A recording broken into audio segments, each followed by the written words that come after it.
International Human Rights. And pursuant to the order of reference of October 27, 2020, the subcommittee will begin the study of the impacts of COVID-19 on displaced persons, particularly in Venezuela and Myanmar. To ensure an orderly meeting, I would encourage all participants to mute your microphones when you're not speaking and address all comments through the chair. When you have 30 seconds left in your questioning time, I'm going to raise this. I hope you could see it. And that'll just give you an indicator that you've got those 30 seconds left. And also for interpretation purposes, at the bottom of your screen, you'll see a globe icon, which you'll be able to click and pick English or French, or if you are bilingual, you could just leave it as is. I'd now like to welcome our witnesses for our first panel. And from Amnesty International, we have Saad Ahmadi. He's the regional campaigner for South Asia. And from Islamic Relief Canada, we have Zaid Al-Rani, and he's the Chief Executive Officer. So Saad Ahmadi, you'll have for your opening statement 5 minutes, please. And please unmute. Yeah. Thank you very much, Chair, for the opportunity to discuss about the human rights situation of the Rohingya refugees in Bangladesh during COVID-19. I'd like to begin by stating that Bangladesh has demonstrated commendable generosity at hosting nearly 1 million Rohingya refugees since 2017. In January this year, the government of Bangladesh has announced that it will allow Rohingya children, who constitute almost half of the refugee population, access to education under the academic curriculum followed in Myanmar. Unfortunately, due to COVID-19, the introduction of the pilot program under the new curriculum got delayed. We hope that the Bangladeshi government will gradually reopen the learning facilities, as this is important to protect the children from becoming a lost generation. We must acknowledge that despite limited testing and isolation capacities, Bangladesh has managed to keep the outbreak of the virus in the refugee camps in Cox's Bazar low and under control so far with the support of international humanitarian assistance. Within this time, Bangladesh has also allowed nearly 700 Rohingya men, women, and children to disembark after they were stranded in the sea for several months when other governments in the region actively pushed away boats carrying them. We cannot but emphasize that Rohingya refugees in Bangladesh are one of the most disempowered people in the world. In our interviews with the refugees, we have time and again heard that they wish to return to their homes when it is safe for them to do so, when they can exercise their rights as anyone else in Myanmar. A conducive condition for safe, voluntary, and dignified returns of the Rohingya to Myanmar is also contingent on the role that Canada and other members of the international community play. Until the situation changes in Myanmar, they remain confined to the camps in Bangladesh. What they need is their voices heard in shaping the decisions that affect them. In September 2020, Amnesty International released a briefing, Let Us Speak for Our Rights, which highlights the sentiments of Rohingya refugees about their access to healthcare, education, justice, information and freedom of expression, peaceful assembly, and movement. The words in the title, borrowed from a young Rohingya refugee, reflect the community's message to the world. They must be allowed to speak for themselves. In absence of a clearly outlined refugee consultation process, what we have witnessed is that concerns of refugees are sometimes not recognized by the authorities. For instance, in case of healthcare, which is key during the pandemic, refugees have been constrained by language barriers, disrespectful behavior from some medical staff, and lack of access to information and available healthcare services in the camps.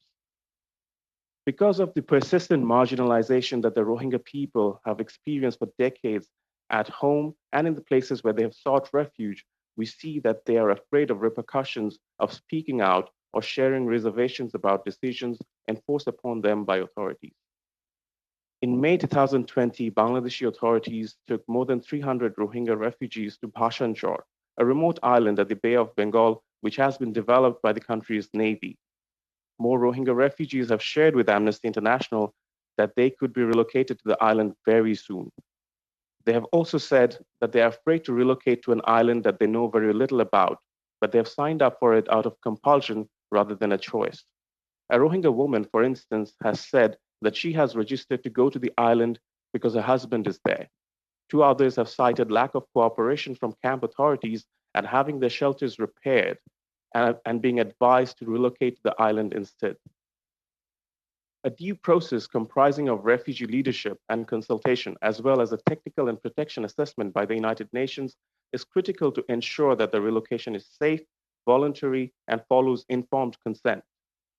It is therefore important that Bangladesh government adopts a publicly accessible, transparent, and rights-respecting policy that outlines a framework of refugee participation in the decisions that affect them. International humanitarian aid is crucial to support the Rohingya refugees, but Canada and other members of the international community must encourage Bangladesh's government, work with the government, and offer their technical assistance and expertise in developing the policy. The Rohingya refugee situation in Bangladesh requires the local, international, and Rohingya community to work together to find a sustainable solution. Thank you. Thank you, Mr. Hamadi. And now we'll hear from Mr. Al-Rawani for 5 minutes, sir, please. Thank you, and it's a pleasure to see some familiar faces on this little Zoom call. It's great to see you all.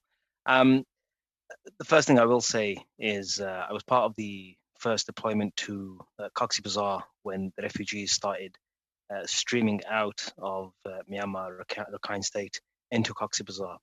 And the conditions have only worsened since they first fled from Cox's Bazar from Rakhine State to Cox's Bazar. We've got to imagine, in the best case scenario where many of us live, with regular hand washing, with the capacity for most of us to socially distance, for the kind of government support many people have had, it's still been a huge problem. COVID-19 has brought major economies to their knees, and the effects on the most vulnerable in those societies has been quite severe. On the Rohingya refugees in Cox's Bazar specifically, where you have nearly 1 million people, 890,000 people, kind of confined into 26 square kilometers across 32 or 38 different camps. That is a huge number of people. Latrines are kind of haphazardly dropped here, there, and everywhere. There's no actual sewage facility that you would recognize, living in a city in North America or in Canada. It's a very difficult position for many of those refugees. Before COVID-19, there were already the Bangladeshi authorities had kind of, in order to contain, and they have their own challenges, and we have to acknowledge, I agree with Saad, that the Bangladeshis have been very generous with hosting this many people, and that has to be acknowledged, as well as actually the generosity of Canada. Canada has played a hugely progressive role vis-a-vis the Canadians. Bob Ray's report and Bob Ray's interactions with the Rohingya file has been quite impressive. But despite all that, the challenges for the Rohingya community were quite severe already. After COVID became a global pandemic, and so many governments were grappling with, what do we do? How do we respond? How do we, reduce the risks, stop the spread, contain the spread, etc. The number of people allowed into the camps was reduced even further. The number of vehicles into the camps was reduced even further. Some people have said, well, they've found really creative ways of distributing aid. But some of our colleagues have said, actually, there's a few families who've been left out from, in terms of, or they're not getting as much support as they need. Add to that the creaking, and I say creaking generously, health services that are offered to the Rohingya refugees pre-COVID. Post-COVID, those health services are a lot less accessible at best, and totally inaccessible in many cases, simply because the movement in and out is restricted. The type of medical professionals, the medical personnel that you would normally, NGOs like ours, like others, like Doctors Without Borders, etc. It's quite a challenge for many of these families, and so you have that issue kind of permeating or adding a complex layer to an already complex situation. Then you have the issue of, and this is, I mean, most of this information I took from our field team who's on the ground. The issue of rumor in Cox's Bazar and kind of what people are hearing, how they're hearing it, how information flows in and out about, what is COVID-19, how do you prevent it, how do you, these types of things. And if we think of what's happening south of the border with the various communities who are, we say, anti-maskers or whatever name you want to label, people who haven't been or been resistant to scientific data because of how it's served or how it's presented. And this is in one of the most progressive countries on earth and one of the most scientific nations on earth. The situation in Cox's Bazar is fraught. People aren't sure who to believe, what to believe, where information comes and goes from. They're suspicious about everything, actually. So that compounds the few health workers who are trying to do things, compounds their capacity. And finally, in my final minute, I will say this: I think the effects of COVID-19 on the refugees in Myanmar, specifically the Rohingya refugees, from Myanmar specifically, the actual effects are yet unknown and untold. That is the actual truth, because we have little or not enough data, actual data, facts, surveys, etc. That you can say, okay, this is where we are. This is where we are, and this has been the consequence of thing X, in this case, the pandemic and COVID. And with that, I'll cede the floor. Thank you, Peter. Well, thank you very much. Thank you for your opening statements. This brings us now to our first round of questions. Each member will have 7 minutes to ask questions to the witnesses that are before us.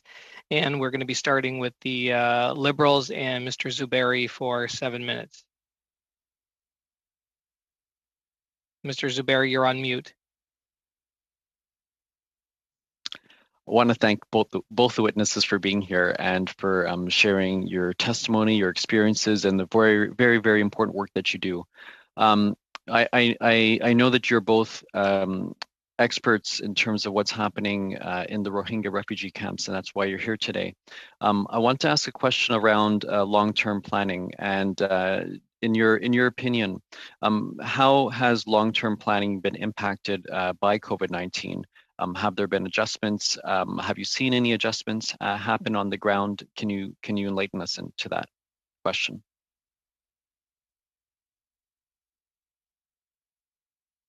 Saad, do you want to go? I'll just come in very briefly. We are still, Samir, thank you for the question. We're still grappling. Definitely, there's been several adjustments in terms of the ongoing projects. We had a project specifically targeting violence against women and girls, gender-based violence in the camps. And the project was, the first phase of the project was a data gathering segment. And we had to pause the project because our researchers couldn't access the camps. Our research they had no way of accessing the camps to do the research. We know from existing research and anecdotal research that incidents of violence against women and girls had increased. And that's a result of many factors, including the confined pressures that the Rohingya refugees find themselves in, the inability of families and people to work. There's no, the livelihoods issue is a complete, everyone relies on food aid and humanitarian aid from organizations like UNHCR, Islamic Relief, World Vision, etc., etc. Nobody can go out and work. I mean, you have a few volunteers who are paid cash, for their volunteer work, but the actual idea of having a job, it doesn't exist. So we've postponed that project. We've postponed a few medical missions we had planned for to help with more chronic issues of chronic health issues. So they've had to be put on pause. And we can only imagine the last time we sent medical physicians from Canada to Rohingya, the traumas that they came back with, or the stories they came back with were quite extensive.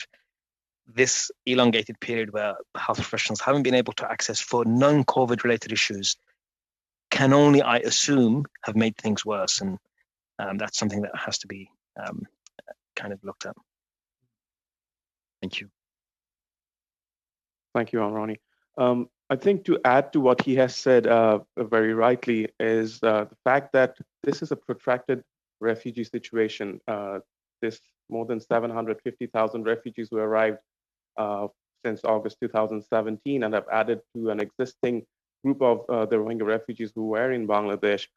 There is no clarity with regards to how and when this repatriation will happen, and that is the eventual interest, as has been agreed by Bangladesh and the international community, that the Rohingya refugees should have a safe, voluntary, dignified, and sustainable return to Myanmar.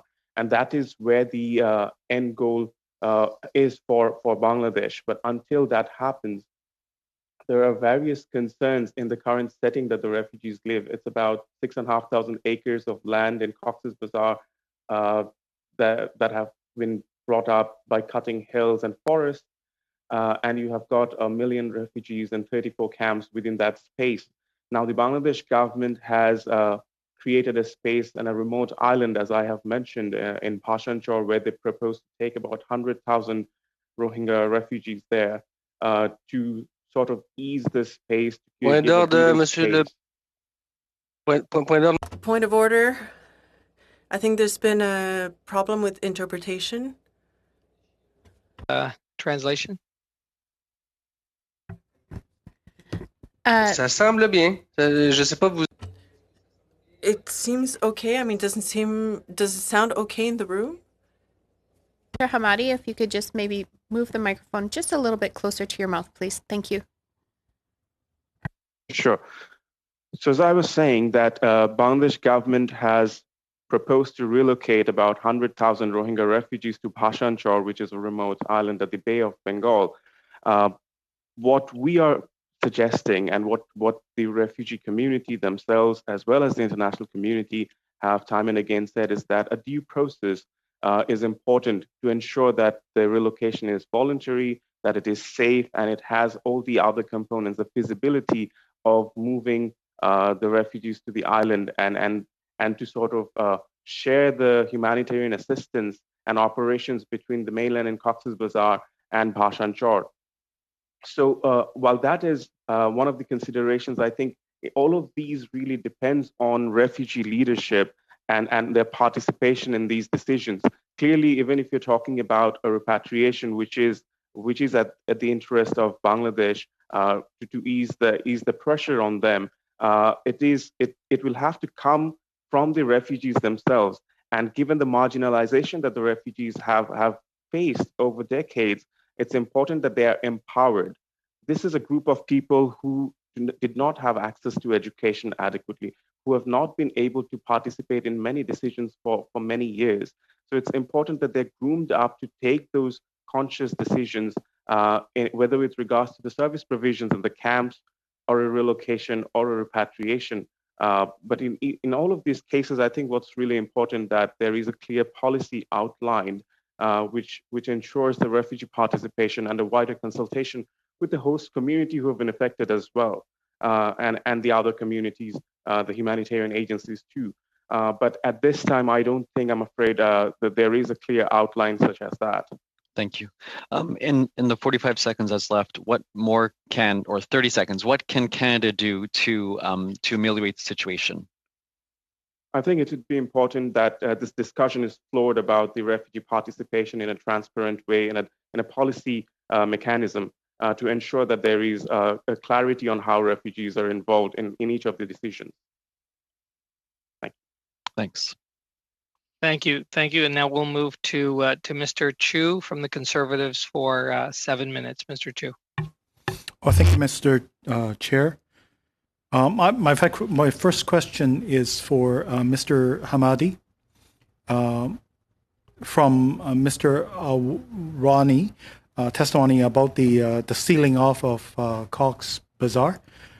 Do you think there is any reason to believe that the Bangladeshi government is trying to build a COVID bubble for the refugee camp?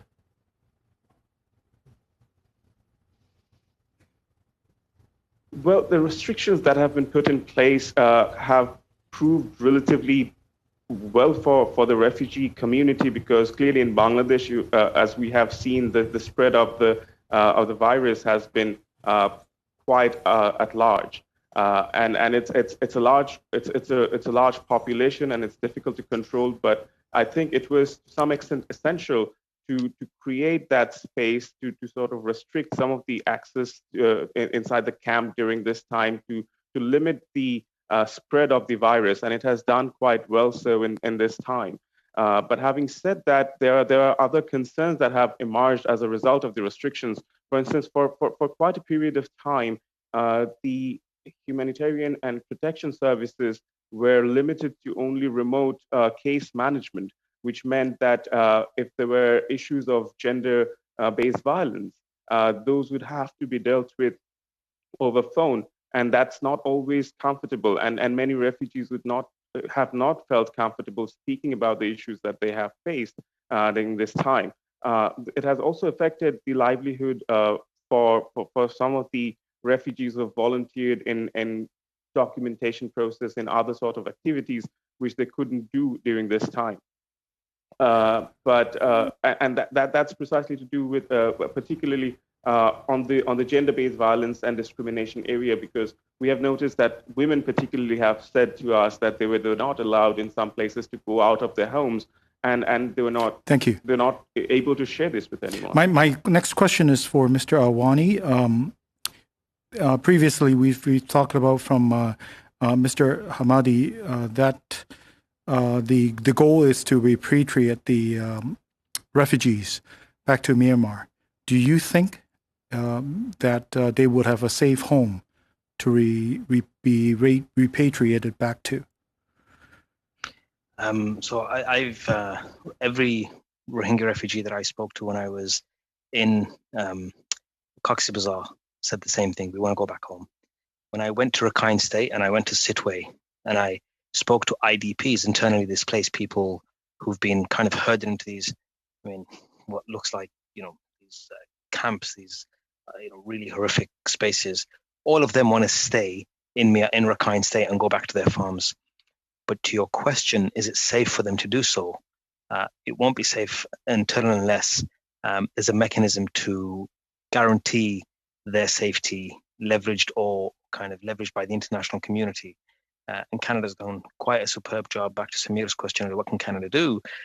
Canada's done quite well, but it needs a wider coalition of international actors who can say to the government of Burma, the government of Myanmar, this group has to be afforded their rights. But is it safe to do so now? I don't think so. Sorry, I guess I didn't qualify my question further, but I was actually referring to COVID situations. So where they came from, their home land, how's the COVID situation been? If they were to be repatriated back there, are they facing a worse situation in terms of COVID?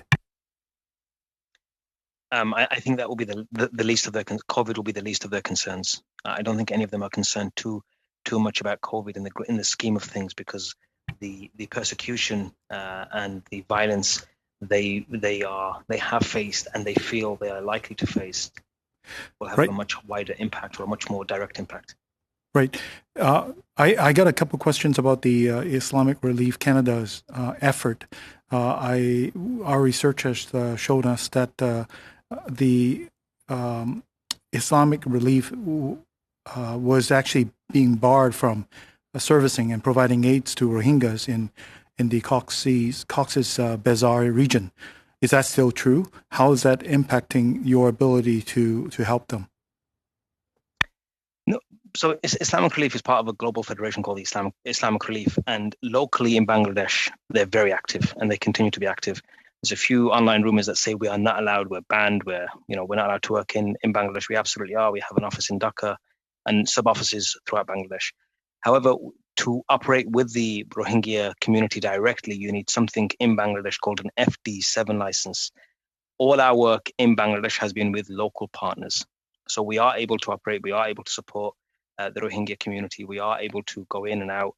We have sent delegations and can continue to work. But we don't have this very important document that says that's an FD7 license that allows us to work directly with the Rohingya community as our own agency, but aid that is, or funds that are generated by Islamic Relief Canada can reach the Rohingya community in Bangladesh. That's wonderful. Thank you. I'm glad to hear that. Just want to follow up on the media reports on this question. I'd like to have both you and Mr. Hamedi respond. The media report says the Rohingya refugee camps in Bangladesh, Cox's Bazar, and Myanmar, the Rakhine area, have had cellular and internet connections blacked out, the report says, with the outside world. Does the IRC or other service providers been impacted by this, and how do you guys contact and reach out to the refugee population in there? I haven't heard anything related to the blackout of cellular services.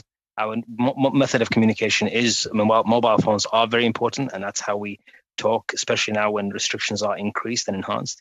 So they are more Thank you, more Mr. Hamadi. The internet restriction has been lifted since August 24, after August 24 this year. It has certainly had an impact, particularly during COVID-19, in terms of getting information at the right time. But right now in Bangladesh, in the refugee camps, the internet restrictions have been lifted. Thank you, Mr. Chair. Thank you. Thank you, Mr. Chu. And now we'll move to the block and Mr. Brunel Duceppe for 7 minutes. Thank you very much, Mr. Chair. First, I'd like to thank the witnesses for being here with us today. I'd like to thank them for the very important work they do and for their dedication. So thank you very much for being here with us this evening. We know that even before COVID-19, migrants, refugees, displaced persons were already part of the most vulnerable populations. We know that. And I heard both of you talk about girls and women and the problem they are facing with regard to gender-based violence. I'd like you to give us more details, either of you or both of you. Could you give us more details on how exactly the COVID has impacted women and girls in refugee camps? How has it impacted them?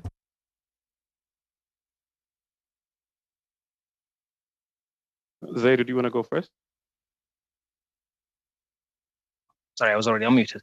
Sure. So unfortunately, we're dealing with communities who are the most vulnerable, and of the most vulnerable communities globally, the most vulnerable segments are women and girls, and that's and their exposure to domestic gender-based violence is unfortunately quite high, and you can attribute that to many different factors, amongst them the idleness, the fact that the family members, whoever's with them, have nothing to do, the tension, the stress, the whatever there's a bunch of factors.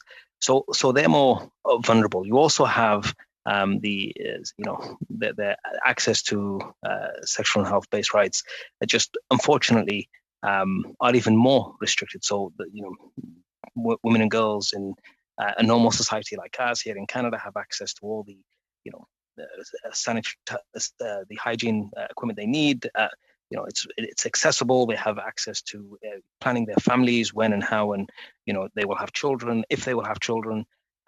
They have so many choices. Those choices, unfortunately, many of them do not exist. They simply aren't available for many women and girls. So all these things compounded make this segment the most vulnerable group in this context, in the refugee context. And so that means our intervention as humanitarian actors has to be conscious of these high vulnerabilities and responsive to ensure that the most vulnerable segments in that community are serviced in the best way possible. Now, one of the ways you do that is you do a needs assessment and you see, how can we, what are the incidents? That was part of our research that we were planning to do this year. How bad is the situation? What can be done by humanitarian organizations like ours? Especially, we have a unique kind of value we're bringing to the table, which is our shared faith values. How can we leverage that shared faith to educate men about the harmful effects of violence against women and girls, and making sure that women and girls have access to sexual and reproductive health, their rights as a community. So it's a dire situation, is the short answer. It's very difficult, but humanitarian agencies like ours are aware that this is the most vulnerable group, and we try or most of our efforts, or a large portion of our efforts, are targeting that segment and young children. I think just to add to what Zaid has said is that the gender component is very sensitive, particularly in the refugee camps, because women and children represent more than half of the refugee population. And in various situations, including when about hundreds of these refugees were stranded in the sea, we've seen that when they arrived in Bangladesh, when they were allowed the disembarkation, there were many women and children, predominantly women and children who were on those boats trying to go to other countries and in Asia Pacific, and in the failure they had to come back. But like Zaid has said, that there is a tension within the camps, particularly in among women, with regards to the discrimination that they face, and the lack of comfort or the discomfort at sharing and who they would share with. So again, while there are protection mechanisms set up by the UNHCR, but it does seem like it's not adequate at times, in that which we have seen in our interviews with some of the refugees. And when I say that it's inadequate, it's not because of the violence that they face. Or it's not what I should say. It's not really always the sexual harassment or per se, but there are also smaller areas when, for instance, when they're trying to access healthcare and they don't know how to go, how to reach that, or where to go. The information barriers, for instance, these I think are serious constraints for families that are led by women at times. When the woman in the family, let's say the mother of the family, has to deal with this situation. Merci, monsieur. La traduction finissait dans mes oreilles. Merci beaucoup, monsieur. Thank you very much. Do I still have time, Mr. Chair? So you are on the ground. You have this first-hand experience. You can tell us what COVID-19 will have, what kind of impact, like in the long term. Could you answer briefly? Thank you.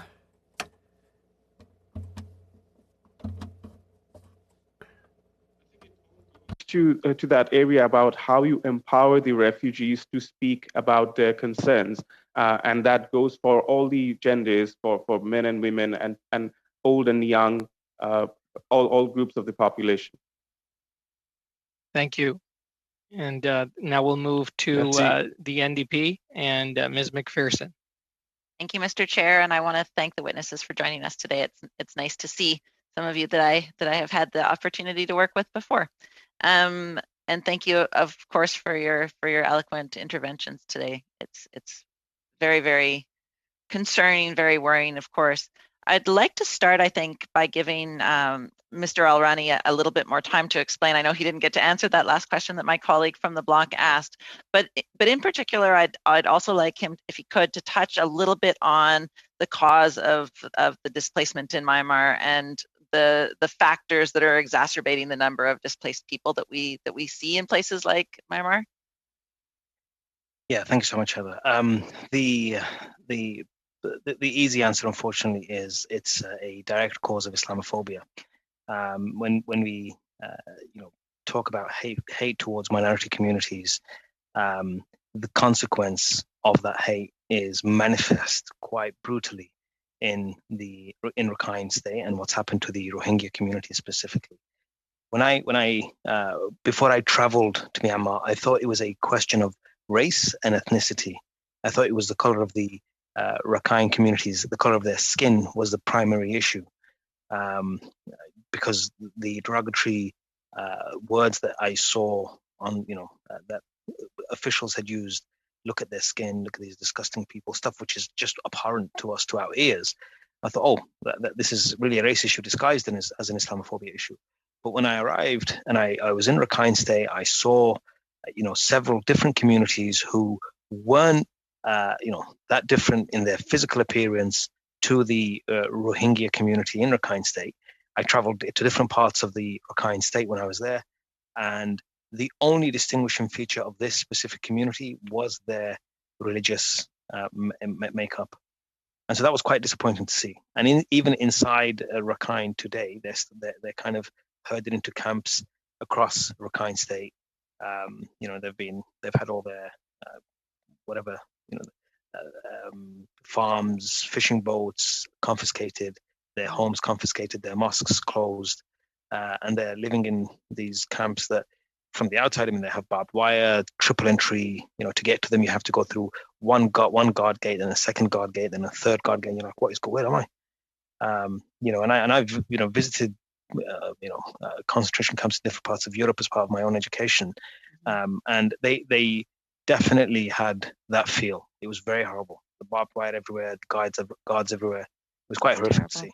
Yeah, very terrible. And we know that what's happening there, what's happening with the Rohingya is not new. This is not something that is just started during COVID, that it is just simply being exacerbated by COVID. And one of the things that both of you have spoken to is the fact that there will be a long tail on this, that there is a long-term impact of COVID that will go much further than the coming months or years, I think. One of my big concerns is with regards to vaccines and how we are getting the vaccines out to these camps. Right now, Canada is contributing to the COVAX program. Not enough, in my opinion. It's vastly underfunding what we need to be contributing to make sure that those are happening. We have heard that there is an increased morbidity of around 30% if we are not able to distribute the vaccines equitably. Can either of you talk about the need or how you would envision the vaccines getting out to areas that are so challenging to get vaccines to, like Cox's Bazar? Perhaps Mr. Hamadi, you could begin. I think it's still a little too early to determine how this will be distributed, but certainly the point that you raise is going to be a major concern, because Bangladesh, being a South Asian country, and the other end of receiving the vaccines, there will be constraints because of its own challenges and limitations to address and to cater to its own population. So at the same time, to meet the demands of the refugees and in the refugee camp, it will also depend on the level of infection and the number of infections that is detected within the camps. As we have seen that number so far is very low. It would certainly depend on the access that has been arranged by the humanitarian agencies in this situation. Mr. Alwani, any comments on that?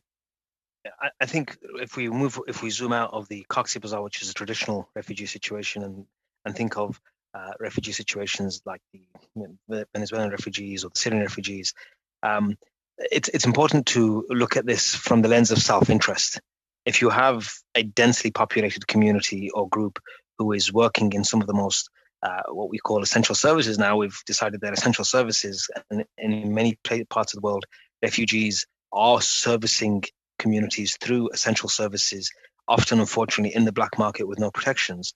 But if they're not protected, the spread will just be, that's a very good community to start right there. And from a self-interest perspective, just say, all right, let's get these guys kind of vaccinated and looked after, so the rest of society, because they're the groups who have the least capacity to social distance, to wash their hands regularly, because they have no access to clean water or as much clean water as you need to kind of do the 20-second hand washing, which we're advised to do all the time. So that's the lens I would look at it at.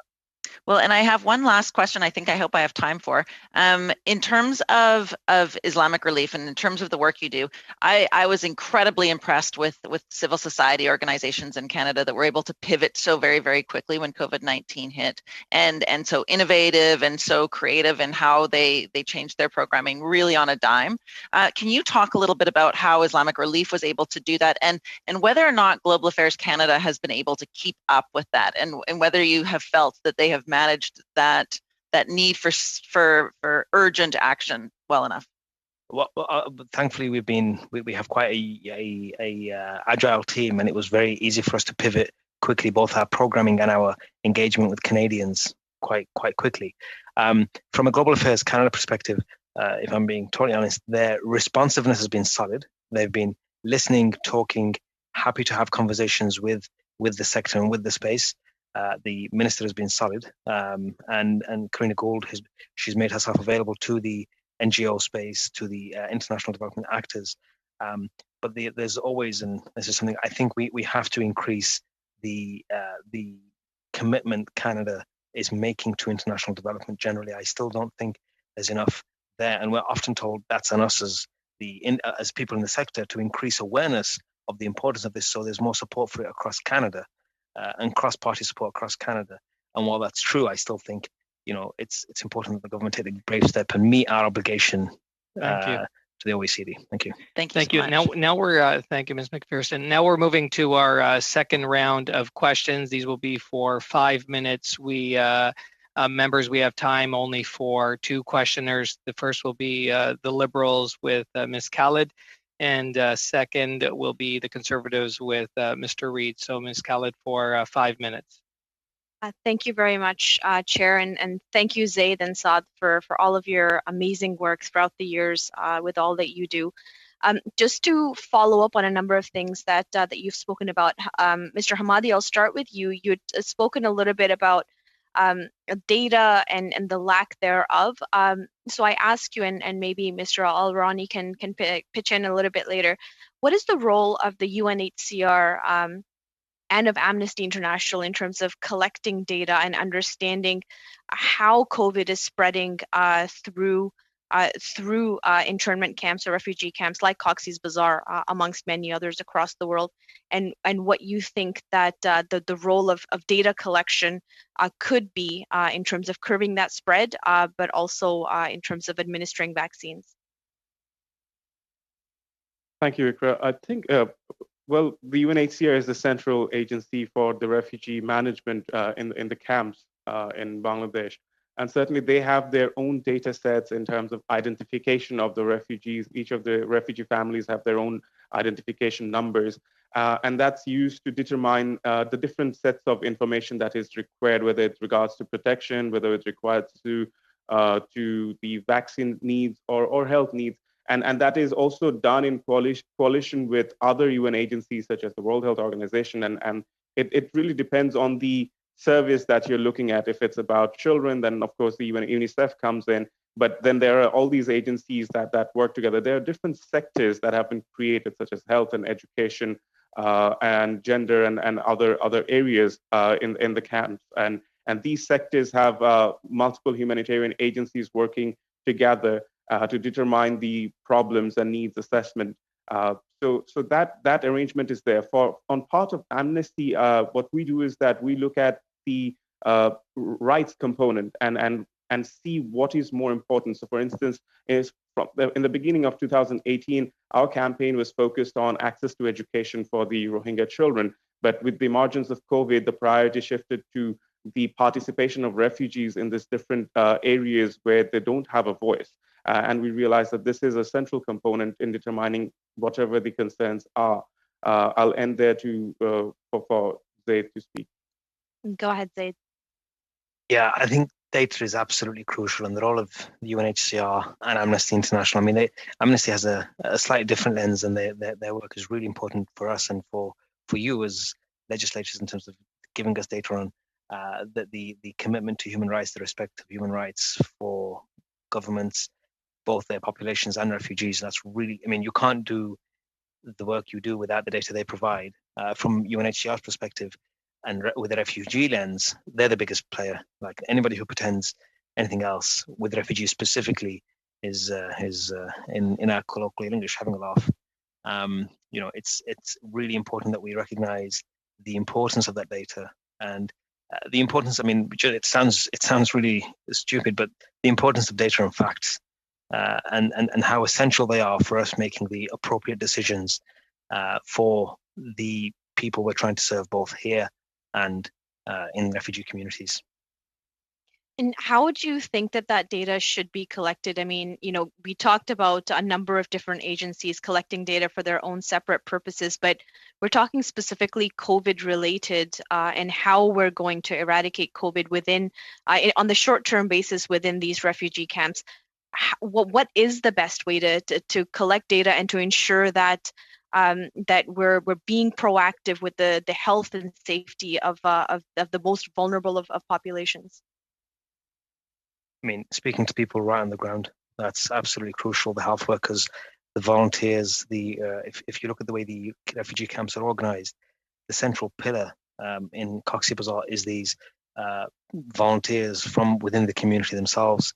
And there's some really, I know Saad was talking about empowering and giving people opportunities to lead and understand find their voice and their leadership, and they're doing quite a superb job, I think. But so that's what I have in mind. I think Saad wants to come in before the 30 seconds is up.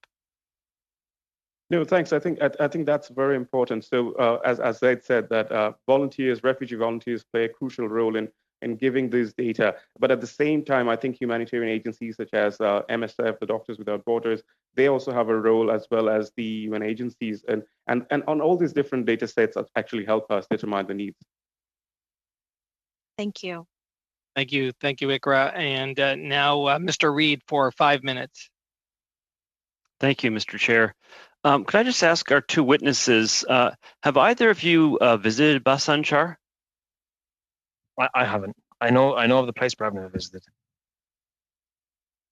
We've made a request to the Bangladeshi government, and it's not just Amnesty, a group of human rights organizations, international human rights organizations made that request after August this year, but no, we haven't had the chance to visit the island. It has been off limits, and our call has been to ensure unfettered access for rights organizations and development, and all the organizations to do the independent assessment before the refugees are able to relocate. And it's important and crucial, not just for the safety and the voluntariness, but also the feasibility of running an operation in this shared area between the mainland and Cox's Bazar and the Bhasan Char Island.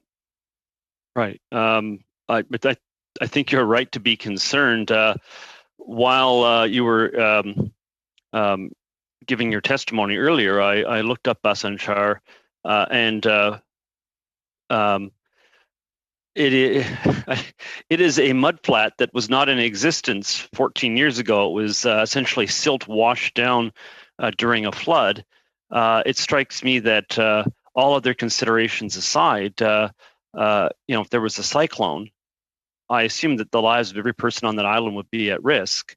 And it doesn't appear to me, from looking at the island, I've got it up on Google Earth on my computer right now, that it would be possible to evacuate a significant population in the short time that would be involved. So perhaps I'm overstating things, but it strikes me that leaving other considerations aside, such as sanitation issues, which would be very difficult in a place that's mudflat, that lives are being put at risk by the very fact that they're being sent to that island. Am I exaggerating the seriousness of the situation? And I haven't raised the issue of isolation. Everybody there would be very isolated, which is a separate concern with regard to them being able to express concerns about their treatment, being able to essentially leave if necessary, their access to emergency or health services. But anyway, I've given you a lot there. No, perhaps I can ask you to respond. You haven't exaggerated your concerns at all, Scott. It's really not a feasible idea. Bob Ray mentioned it when he was speaking as special envoy, Canada's special envoy to the Rohingya crisis, and he concluded exactly or almost close to your conclusions. It's not suitable at all. Right. Just to add, I think a cyclone has not directly hit the island. And that is exactly, as you have mentioned, that's the reason that it's important that the UN gets to carry out a full technical and protection assessment before this relocation happens, because we don't have those scientific information that you were talking about in terms of what would happen in case of a cyclone hitting the island. And before that, relocation is of grave concern for us as well.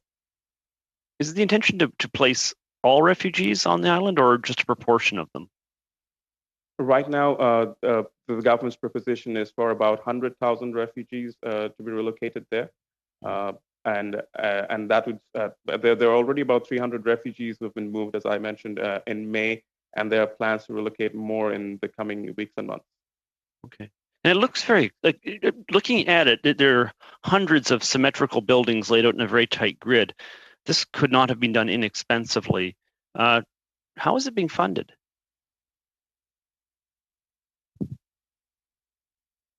So at this time, this is based on Bangladesh government's claim. It's their own funding, and the Bangladesh Navy has developed the island, and its own. The concern that we have been expressing on this for this island is that it's solely made for the refugees at this time, whereas in the mainland you have coexistence of both the host community and the refugees.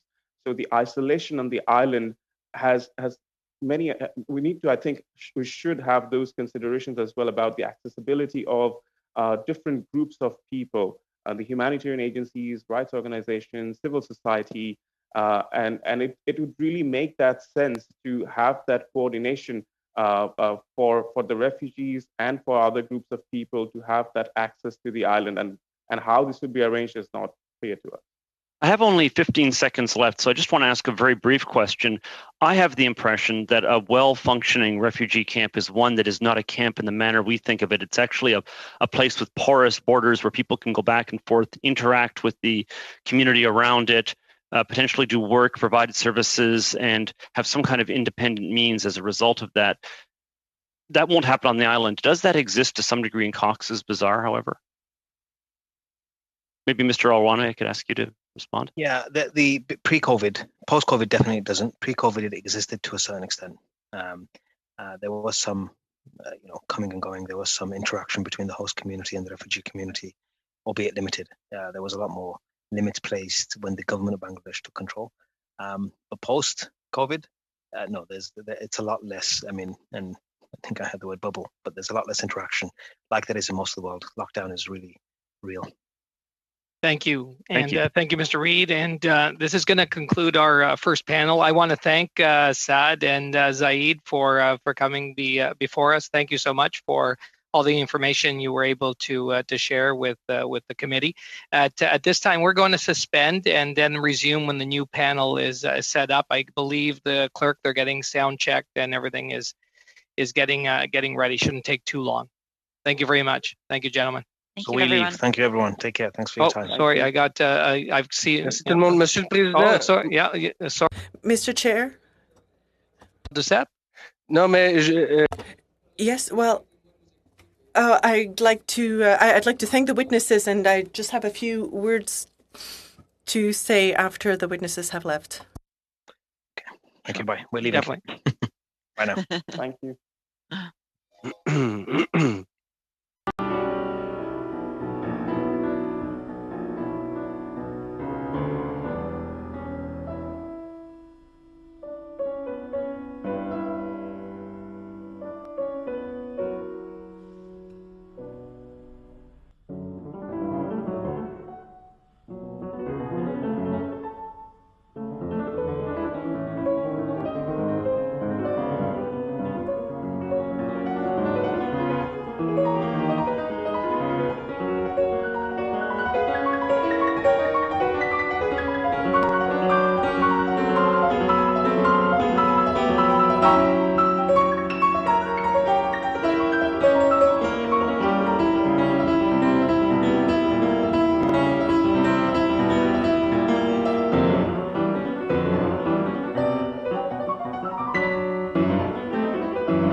We do wish you were with us here in person, although we are all virtual, but welcome to all of you.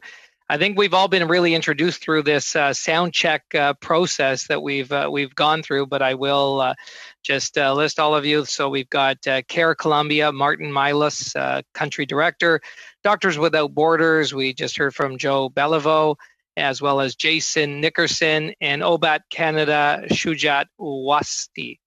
And so, gentlemen, what we will be doing is that if you do need interpretation, at the bottom of your screen, you'll see a globe and you'll be able to pick English, French, or if you are bilingual, you won't have to change anything. Make sure that you mute your mics when you are not speaking, and I will give you a 30-second kind of warning when your time is coming to an end for that particular member that is asking questions. So, and on that note, we're going to start with Martin. And Martin, you're going to have the floor right now for 5 minutes, and then the others will also get 5 minutes for your introductory statements. So, Martin, the floor is yours. Thank you very much. Refugees and migrants keep pouring out of Venezuela. In about 5 years, more than 5 million Venezuelans were driven out of their country by an unprecedented political, social, and economic collapse. The vast majority of those who were uprooted now reside in South American host countries. However, they find themselves embroiled in a daily struggle for basic human dignity, shelter, food for their children, or health services for the sick. It is the largest exodus in recent memory in South America, and it has not stopped. Colombia, which shares a 2,000-kilometer long porous border, bears the brunt of the burden. Today, Colombia hosts 1.8 million Venezuelans. Like other countries in the region, Colombia has demonstrated incredible generosity, though it begins to wear thin. The pandemic has hit Colombia hard. It is amongst the 10 worst affected countries globally, and its aggressive measures to curb the spread have left a severe economic dent. Millions of Colombians lost their jobs, and 15% of the population had to cut down the number of meals to one in a day. Red cloth were dangling from the windows across the country as a desperate plea for help. The pandemic not only worsened the humanitarian need, it created a whole new dynamic.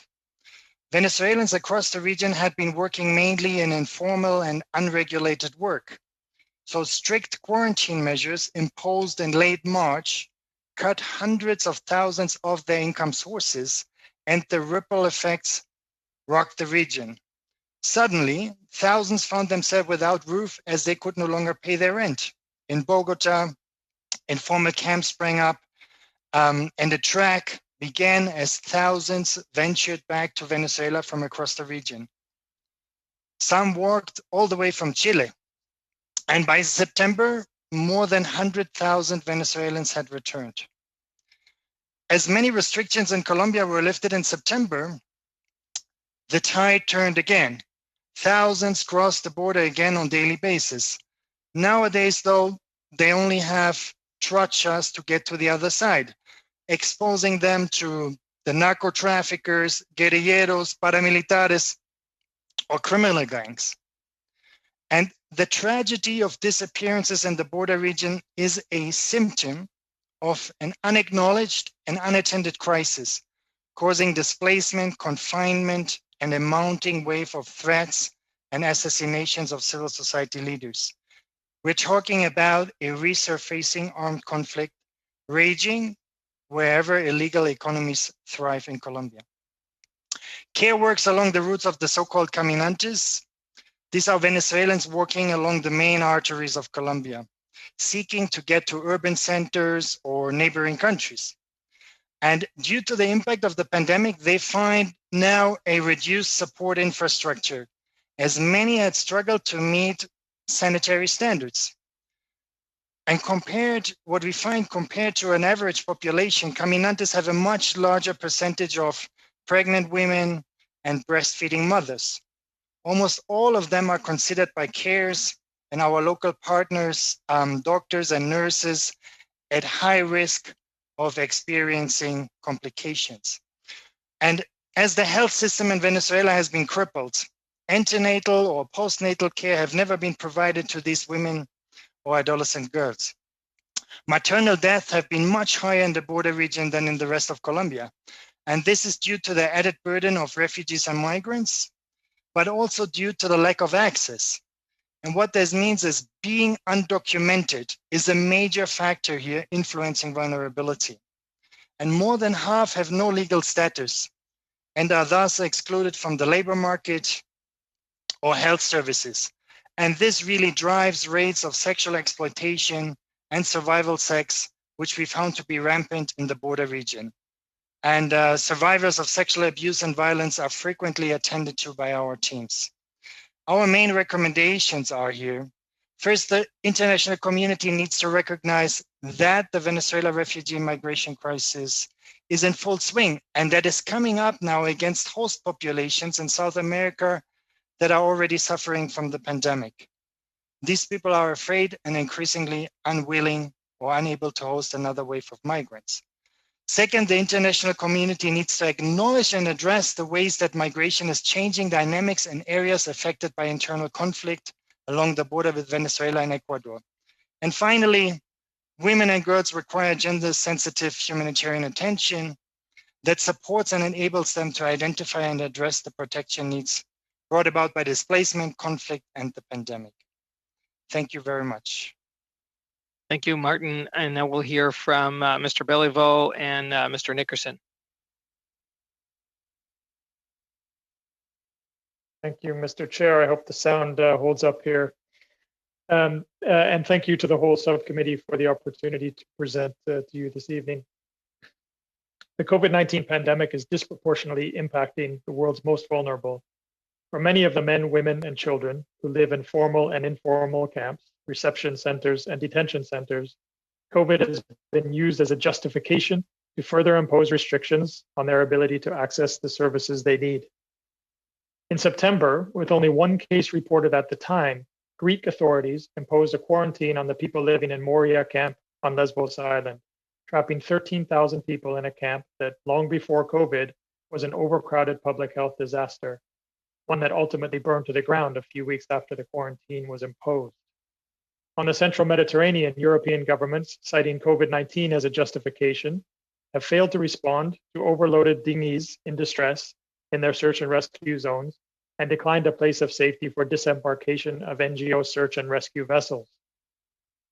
COVID has direct medical and public health impacts that we all know, and which disproportionately impact the most vulnerable. But our primary message to this subcommittee is about the secondary or the ripple effects of this pandemic on migrants, refugees, and other people on the move. In Cox's Bazar, where more than 850,000 Rohingya refugees are crammed into just 26 square kilometers of land, these secondary effects are being felt through the reduced presence of humanitarian personnel and agencies, while medical and humanitarian activities have been deprioritized, leading to devastating consequences for the camp's residents. Despite a lack of any significant number of COVID-19 cases, humanitarian activities in Cox's Bazar remain stuck in the containment at all costs mode of operation, and a humanitarian presence is still reduced in much the way that it was during the critical phase of the outbreak. These restrictions have very real consequences. The health impact of nearly 8 months of restrictions cannot be underestimated. MSF has seen an increase in the acuity of patients presenting at health facilities, indicating delayed health-seeking behavior. For example, the percentage of complex pregnancies presenting in one of MSF's health facilities in Cox's Bazar has risen from 3.7% in January to 19% in October, undoubtedly a consequence of reduced sexual and reproductive health activities. There's also been an escalation in the severity of clinical presentations for mental health problems, again, likely related to the widespread deprioritization of preventive psychosocial care. For example, between April and July, the number of monthly suicide attempts doubled at MSF's Kutupalong facility. We also witness a deprioritization and general absence of protection services on the ground, such as safe spaces, access to justice, education activities, and others. There needs to be a safe return to regular humanitarian activities in the camps, including of health services. Everyday health needs do not go away in the face of the pandemic. People continue to need access to emergency obstetric care to manage complicated deliveries. People need access to antimalarials to prevent and treat malaria. Children need routine vaccinations to help prevent measles, polio, and other diseases. Antiretrovirals are still needed for people living with HIV, and the list goes on. We need to resume services, but we also need to close gaps that have been created. For example, we need vaccination catch-up campaigns to recover significant lost ground in immunization over the past 8 months. And in Colombia, where MSF has worked since 1985, we witness a similar dynamic. Beginning in March of this year, the COVID crisis increased tensions between host communities and migrants, mainly Venezuelans, who were seen as breaking the quarantine and spreading the disease. These tensions were not new, but they were certainly exacerbated by COVID. MSF continued to provide assistance to Colombians as well as to Venezuelan migrants in Colombia throughout the COVID crisis in our projects in Tibu, Norte de Santander, and Arauca. MSF saw very few COVID cases among migrants in Colombia, but those migrants faced more hardships, such as more exclusion from the health system. And overall, the pandemic has had a devastating impact on livelihoods of migrants in the country. COVID led food halls and shelters to close, causing huge distress to people who faced mass evictions from cheap accommodations as incomes disappeared and had to camp out on the streets or had to camp out and sleep on the streets or rely on cheap foods to survive. With lockdown measures in place and restrictions on medical services to focus on COVID-19 care taking effect, access to primary health care was limited and in-person consultations declined. Today, the ripple effects of this pandemic continue to be felt.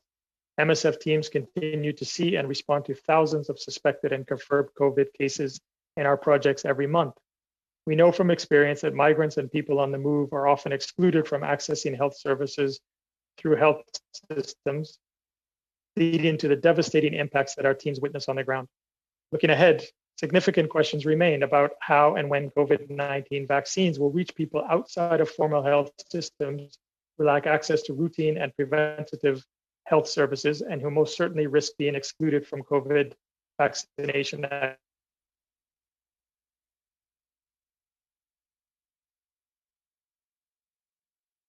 Mr. Bellevue. Needed to prepare for and respond to COVID. However, this vigilance and response cannot come, yes? You froze on us. Oh, I'm sorry. Yeah, so, and time's just about up, so if you could just conclude. Yeah, I'll just conclude here at the end. A high level of vigilance is needed to prepare for and respond to COVID. However, this vigilance and response cannot come at the expense of ensuring safe, dignified, and high quality routine health service. Okay. And now we will we'll move to, I don't know if Mr. Nickerson, did you have remarks? No. No. Okay. So we'll move to OBAT Canada and Mr. Wasti. Mr. Chair, members of the subcommittee, and fellow members of the panel, bonsoir. As someone Good evening. Volunteered internationally over the past 13 years, I'm here this evening in my capacity as founder and board member of OBAT Canada, a volunteer-based charity. Our primary focus has been helping the largely neglected Urdu-speaking displaced population in Bangladesh, living in squalid camps for almost 50 years now. But through that work in Bangladesh, I was brought to the suffering of the Rohingya people when the crisis escalated in 2017. I've personally been to the Rohingya refugee camps multiple times. To say that the Rohingya are a persecuted people is a gross understatement. I was well aware of the harrowing details of the genocide prior to going to the camps, but nothing could have prepared me for meeting with survivors face to face. What can I say to someone who witnessed their husband and young children viciously killed and then was raped repeatedly by numerous armed men? There are hundreds of thousands of Rohingya men, women, and children, each with their own individual stories of unfathomable cruelty. Many aid workers working with Rohingya refugees have admitted to being left shaken by what they have heard and seen. I can only describe it as a tsunami of misery. Yet even in the bleakest of situations, the resilience of the Rohingya people is awe-inspiring. The courage of the Rohingya women in particular is unparalleled. Having faced the worst of the worst and now enduring the misery of their new reality, they are trying to survive against the most difficult of odds. As is our tradition, many Canadians have selflessly responded, giving generously, volunteering on the ground, or through advocacy efforts. Early on, our OBAT team worked all around the clock to build and repair shelters, distribute food and other basic items, establish and operate our health initiatives, as well as safe learning spaces for children. On that note, I'd just like to take a moment to acknowledge the unanimous vote by our parliament in 2018, which recognized the crimes committed against the Rohingya people as genocide, and thereby brought more international attention to their plight. The refugee camps in Bangladesh remain overcrowded, the terrain is precarious, there are serious hygiene risks and an unforgiving climate. And of course, there are real risks posed by the COVID-19 pandemic. As of November 11th, there have been over 15,600 COVID tests conducted in the camps, with 348 confirmed cases and 126 others either in isolation or in quarantine. There have been 10 deaths, unfortunately. While these numbers appear to be significantly better than those of the host community in nearby Cox's Bazar, it's important to consider the numbers of tests being conducted with respect to the overall population of the refugee camps. Also, the camps had entry and exit restrictions even before the pandemic. Since then, access has been reduced further. While these measures may have helped in the prevention of major COVID-19 outbreaks, they've unfortunately had other adverse effects. One such example is at our OBAD health post in Kutupalong, which used to be reliant on international volunteers to be able to treat 250 Rohingya patients daily before the pandemic. However, we have since had to rely solely on reduced local staff. Our capacity diminished to as low as only 40 patients earlier this year per day. More recently, it has increased to over 100, but not being able to see as many patients leaves the refugees vulnerable to poor health conditions being untreated and worsening, or even the potential of other outbreaks. The threat of the pandemic has also suspended all schools for months now in Bangladesh, including our learning centers in the camps. These centers otherwise provide safe space for Rohingya children. We've tried to employ alternate strategies, such as distributing learning material to students to take home and have our educators meet with them one-on-one at their homes, but it hasn't been easy and the quality is undoubtedly not the same. The large number of Rohingya refugees in Bangladesh can be difficult to grasp, but I want to stress that this enormous population is made up of individuals. Each of them deserves safety, peace, to love and be loved, to laugh and live with dignity, and the right to a better future. Thank you. Well, thank you, Dr. Wasti. And now we're going to commence with questions. We'll only have time for one round, members. So each party is going to have 7 minutes to question the witnesses. We're going to start with the Liberals, and the Honorable Judy Scrow is our first questioner.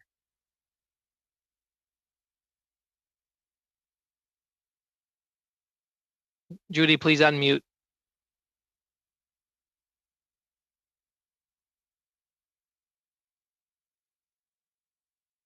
No matter how many times a day we do that, we still get stuck sometimes. So thank you, Chair. And to the witnesses, there aren't words enough to be able to share my sincerity in gratitude to all of you for the important work that you do.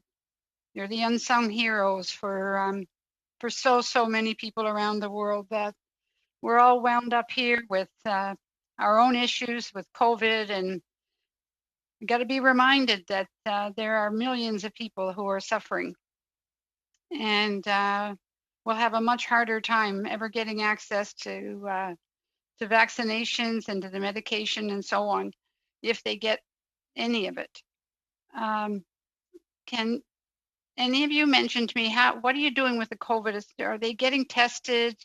How many people actually are able to get tested?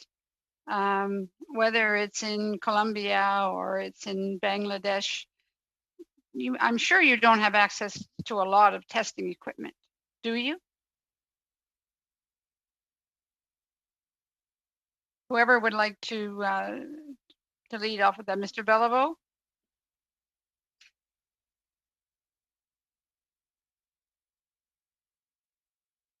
Sorry, same as you, had to find that unmute button.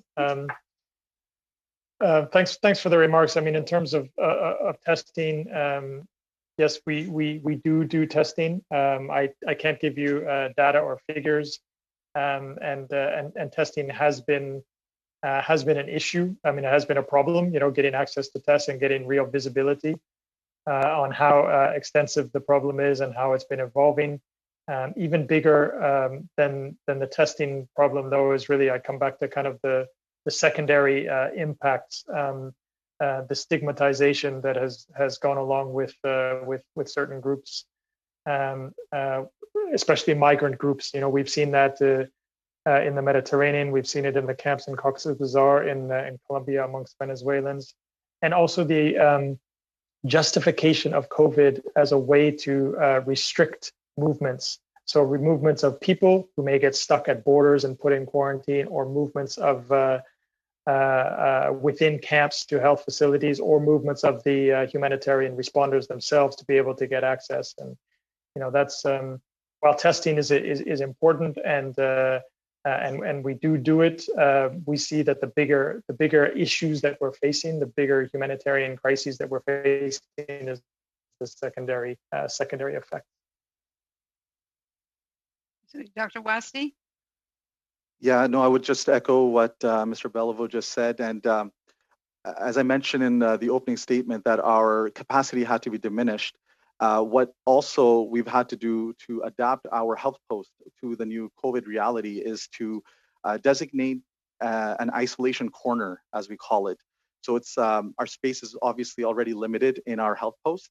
We offer a lot of services, but we've had to designate space at the health post as an isolation corner. So if there is any suspected case of COVID, what would happen would be that we would immediately transfer the patient to that isolation corner and then immediately contact the relevant isolation center and have them then come and transport the patient to the isolation center.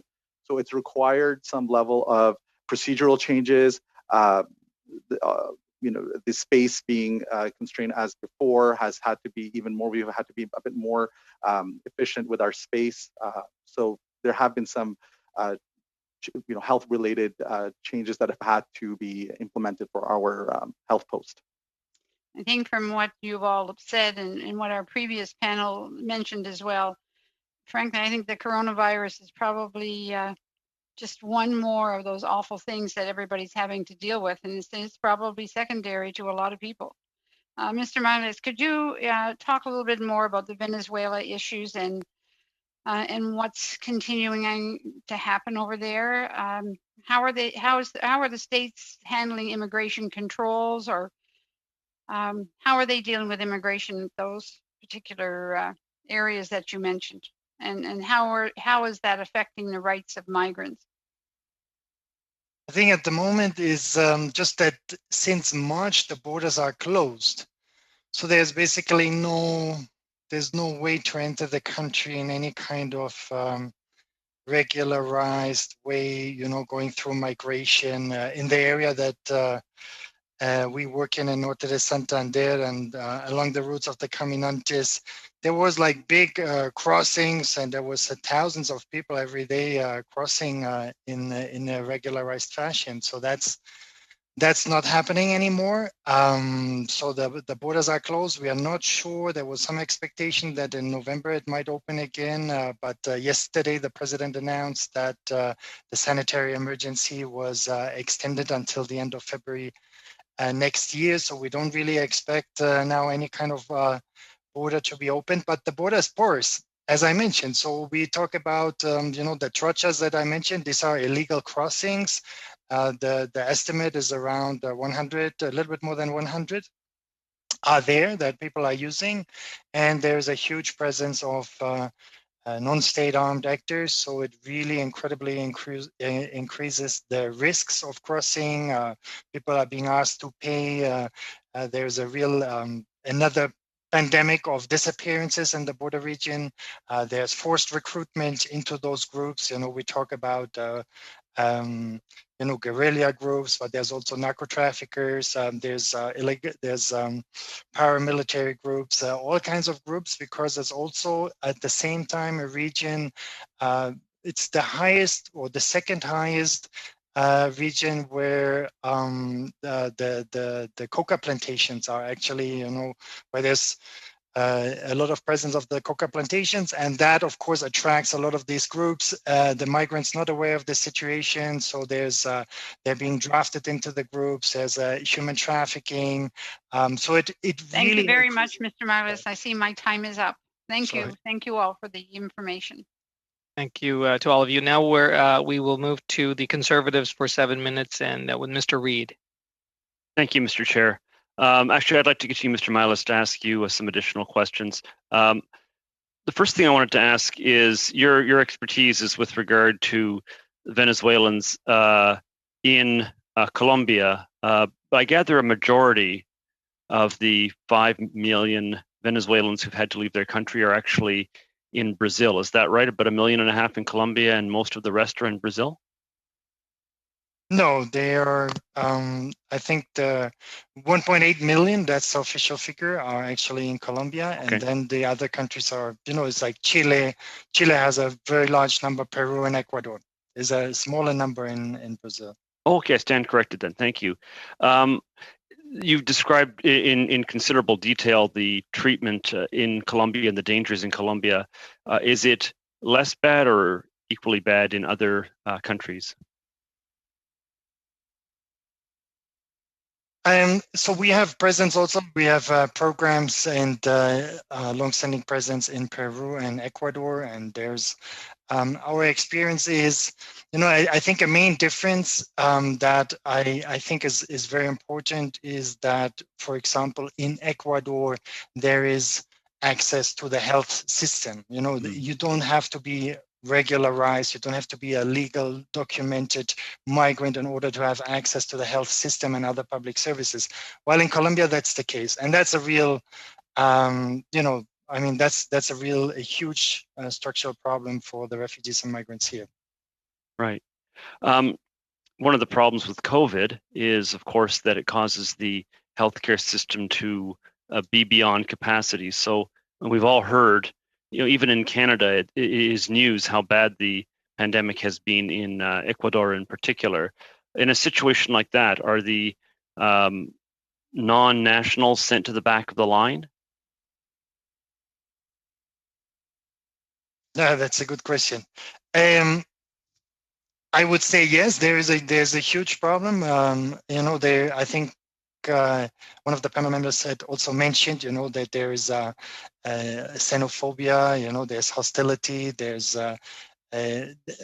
people are being rejected, and they don't have the same access to the services, because what we also find, that now our program experiences that many people working in the health system, they share the same prejudice that Venezuelans are lazy, they bring guns, they bring drugs.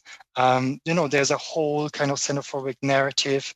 And now that's also coupled with the fear that we don't know what's happening inside Venezuela because the health system has collapsed. We don't trust any of the figures of the government there. So probably they're spreading the virus to us. So all of that together, yes, that makes it very, very difficult, incredibly difficult. And that's why we can also not really trust official figures here regarding the coronavirus spread in the refugee and migration community.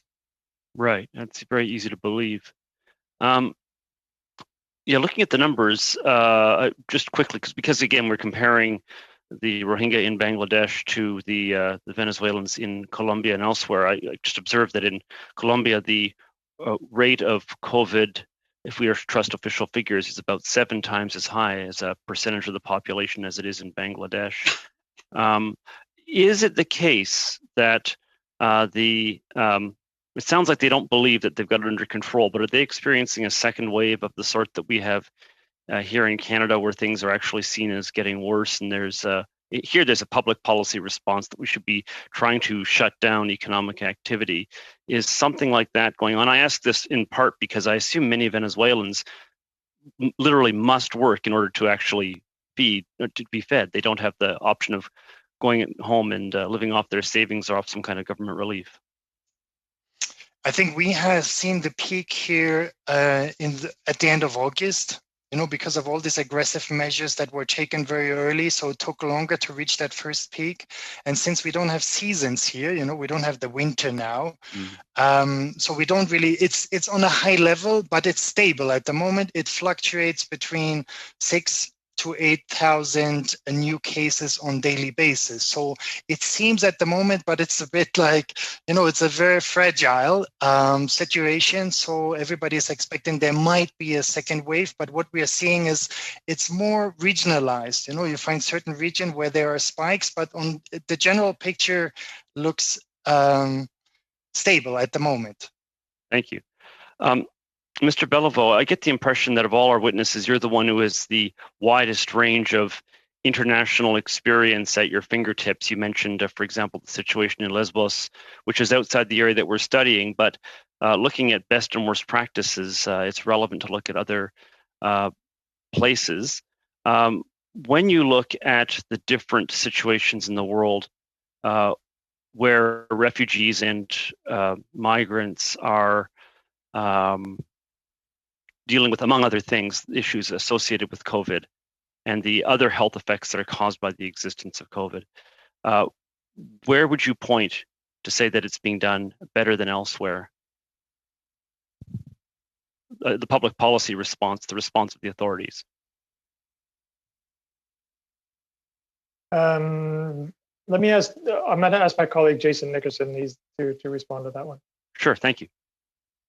Yeah, I mean, unfortunately, I'm not sure that I've got an answer immediately at my fingertips. You know, I think that what we're seeing around the world is a really complex set of circumstances. You know, where there's I'm not sure that there's necessarily one place that has exactly hit it out of the park, so to speak. I think that we've seen a lot of countries that have done a lot of things right in terms of, you know, having procurement systems in order to sort of circumvent or get ahead of some of the stockouts of PPE and that sort of thing. I think that certainly places that are in health programs that are continuing to focus on maintaining the emergency and the essential services that Mr. Beliveau spoke about earlier. You know, these are the things that we have learned over decades of being an emergency medical response organization, and by and large in our projects have managed to sustain our emergency and essential programs. But you know, it's difficult to do that across an entire health system and across health systems and services that are set up for different populations and so on. It's a very complex global response, and I'm not sure that I have, you know, the exact answer that I think you're looking for. Of, you know, if you look at this one place, you can really put your finger on it, and it's been, you know, exemplary across the board. Fair enough. Thank you. Thank you, Mr. Reid. Now we're going to move to the block and Mr. Brunel Duceppe for 7 minutes. Merci, Monsieur le Président. Thank you, Mr. Chair. My question will be for Mr. Milius, who is in Bogota right now. City I know well, since in 2004 I filmed a documentary there. Mr. Milius, you spoke about the armed groups, the paramilitary groups, the cartels, but I wanted to know what the interaction was between the Venezuelan refugees with these groups in Colombia. What do you have? What indications do you have of the interactions between these two groups?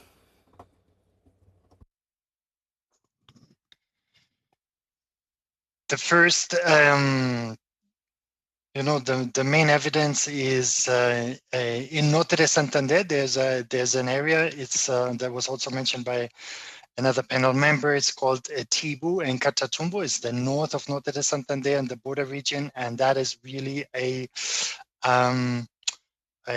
very, you know, it's a zone for coca plantations, and there's a presence of at least 5 different armed groups, and it is also an area that sits right on the border. Had a official border crossing, and it is one of the zones where refugees and migrants are coming in, and it's an increasing concern.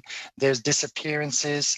There's the people that are telling us what has happened, that women were kidnapped, that people had to pay, that they lost all their luggage, that, you know, basically the border is not controlled by any of the two governments. So there was also a human rights watch report a few months ago, so that stated that the entire border region is controlled by the ELN, one of the oldest guerrilla groups in South America. Merci pour la réponse. Thank you for your answer. Earlier, you also talked about the feelings of xenophobia directed towards Venezuelans on Colombian soil. How does that impact the safety, but especially the services provided to Venezuelans in Colombia? Do those feelings of xenophobia impact the services they can receive, especially if we're thinking of the COVID-19 situation? Absolutely. We have our office in a place called Pamplona. It's on the route of the Caminantes. It's a hill town. It's not far from the border, 1.5 hours by car. And there was, as an example, 4 what they called albergues, where Caminantes, Venezuelans, were allowed to stay overnight. They got food. It was an initiative by the local civil society. And there was so much backlash now during the time of the pandemic against providing these services that also all the 4 albergues were forced to close. And when we tried to open an alternative spot, the whole community rioted. There was riot police, and I'm just talking about 3-4 weeks ago when I was there with my team. So it's interfering tremendously with our ability to provide services to those groups, and it has escalated in the last months because of the pandemic, because of the fear that the people have, and there is a xenophobic narrative that's going on already in the last, that was preceding the pandemic, the last 4 or 5 years. Mais vous qui êtes sur le terrain. But you're on the ground. I'm going to ask for your personal opinion. You're on the ground. You know the situation. You are aware of what's happening. Do you think there are measures that could be put in place to try to remediate these xenophobic feelings? I'm asking your personal opinion because you are an expert in this field. Yeah, I mean, it is a priority of our program as well. That's one of the strengths, I think, as CARE. We do humanitarian work, but we have a dual mandate. We also have a lot of development experience. So we bring both the approaches together. So we work with the local community. We have like a women leaders in emergency program where we work with the local communities, whereas Colombian women, Colombian returnees from Venezuelans, where they work together on projects, and also, it's like building groups that are comprised of both groups. But I think it's it's not something that we could solve, with a few projects. It's very prevalent all over the country, everywhere. Now, because it's also, the sheer amount of people and that they feel overwhelmed. The economy is, it's not going well. Millions have lost their jobs. So that, I think this dynamic also drives this xenophobic narrative that they say, even to us, they come and say, because of you providing these services, that's why the people are coming. They're lazy, they're Venezuelans, they just want these services. So it's kind of, it's really very complex situation, but it's an integral part of our program to approach that. J'imagine que les Vénézuéliens. I imagine that Venezuelans on Colombian soil right now, well, there must be a great need for food.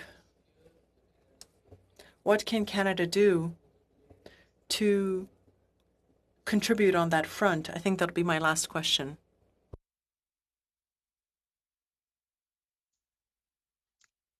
I think the main thing is what people are asking for, and I think that we also totally support is like an approach, to dignity, and that is basically regularize, integrate, and access to the labor market rather than food handouts. That will be my short answer. That's what probably almost everybody will ask for. C'est une excellente réponse, Monsieur. An excellent response, Mr. Milius. Thank you very much. Do I still have some time, Mr. Chair? At about 25 seconds, so maybe we should move too. But thank you. That was a great question to end with. Yeah, thank you, Mr. Thank you very much. And Ms. McPherson for 7 minutes, and you'll be our last questioner. Thank you, Mr. Fonseca, Mr. Chair.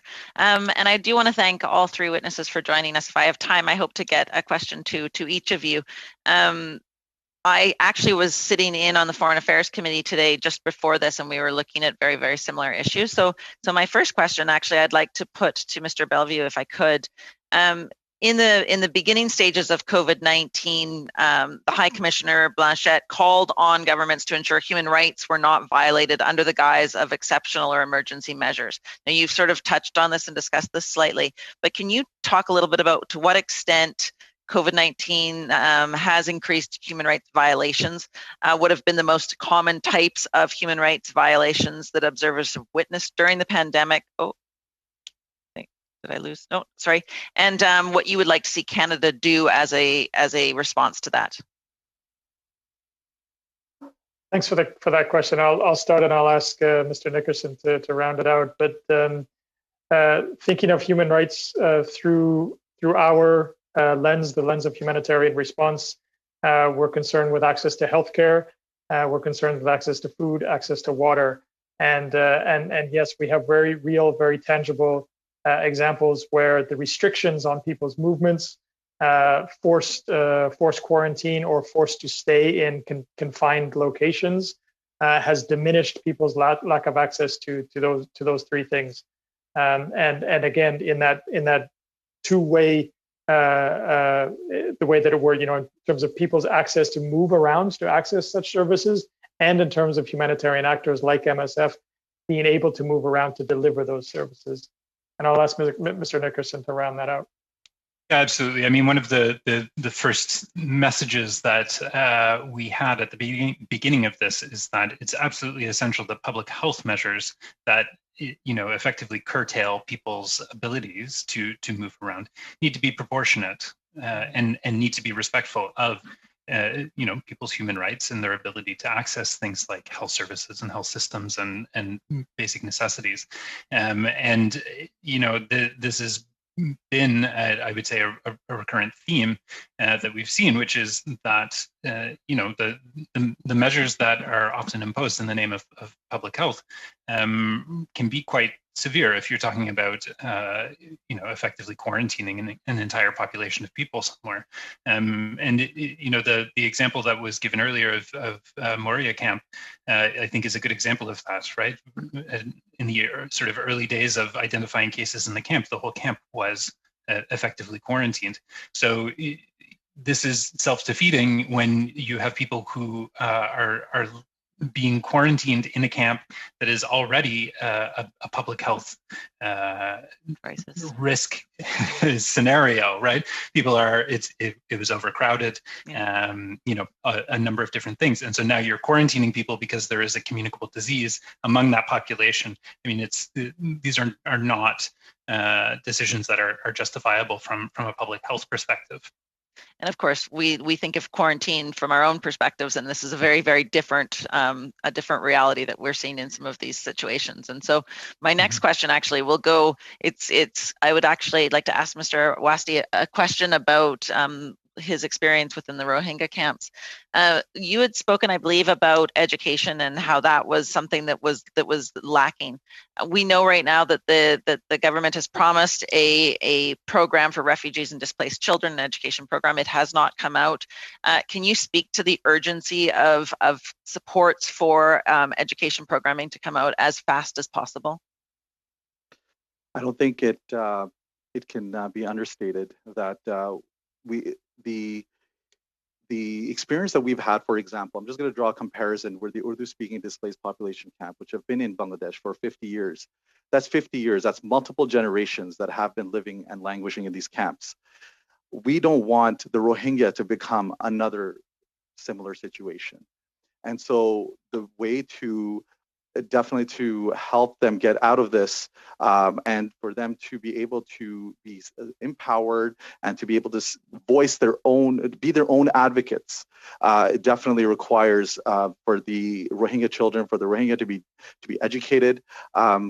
There are challenges, obviously, around, as you mentioned, and those challenges have now become even more because of the COVID situation. The challenges have just increased.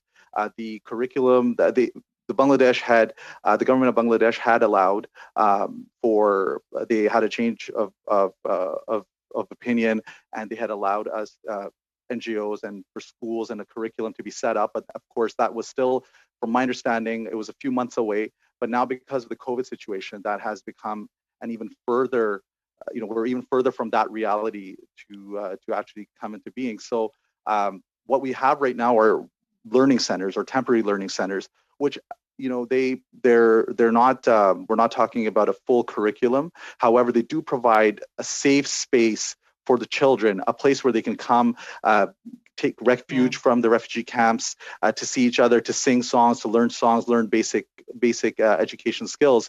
And even that is now being taken away from them. So So really quite urgent. Sorry to interrupt. No, I just want to make sure I get to the next absolutely. question. No, I hear the urgency there, and I understand that.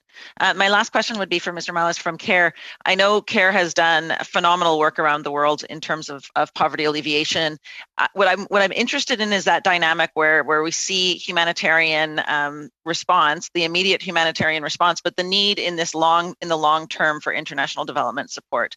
You know, we know that Canada has not played a strong enough role in international development. Our ODA is very, very low.